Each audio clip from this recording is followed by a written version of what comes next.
नमस्कार जय जगन्नाथ। चलते आज आम बनवा गोटे बढ़िया सुंदर रेसिपी। चलतु बनवा गोटे कड़े गरम करवा, ऑयल दबा, ऑयल गरम हेले जीरा पकेबा, जीरा फुटिले से गुजराती छोट काठ मसलाटे मरीच लवंग पकेबा। से टिके समय फुटी आसिले टिके भाजी नहीं आसिले तेल में पियाज पकेबा। दुईटा बड़ बड़ साइज्र पियाज को चुना चुना काटिक रखी पकईदबा। रसुण पकईली काटिक रखी, कंचा लंका अदा पकईकी किसी सेकेंड आम भाजवा। 2 मिनिट भाजवा। आम 2 मिनिट भाजला भाजी ना एमती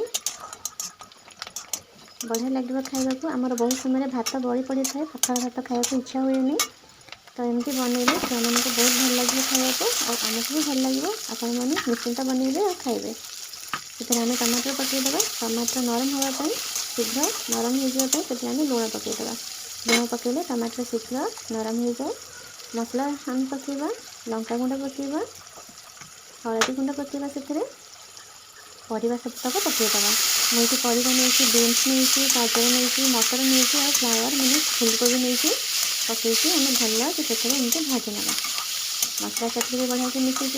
लुण भी आम पकई भल से भाजी ना। पूरा सिम करके 6-7 मिनट आम सिझा दबा। सिम करके आम गोटे घोड़नटे नहीं घोड़ेदबा। ताको आम सिझा दबा। कम आंच में सिझेबे। देखो आम बढ़िया से 6-7 मिनट पर काढ़ी देखा आमर परिवा तक सब जाक सिझी जाइए।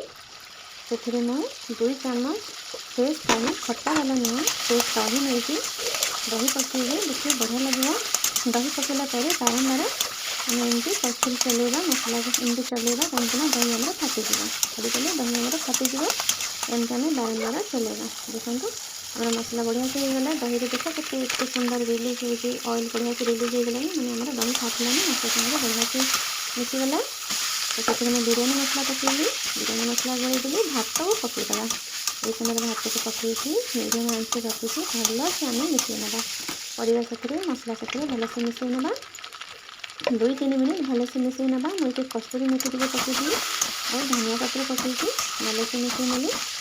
बढ़िया लगे। आपण मैंने निश्चिंत एमती ट्राए करूँ, खातु। मैं तो बहुत समय एमती बनाए और जाणी शुणिकी भात अधिका बनई दिए एमती सका बनवाई। चलते सर्व करवा। देखो केते सुंदर देखा जाउची। विभिन्न प्रकार वेजिटेबल पड़ी। आपण मैंने चाहिए आलू भी पकई पारे। जदि किसी परिबा भी नथिबो जीरा फुटेकी मसला से भी एमती बनई पारे। आपण मैंने निश्चिंत बनातु। लाइक शेयर सब्सक्राइब निश्चिंत करूँ। रोचे जय जगन्नाथ।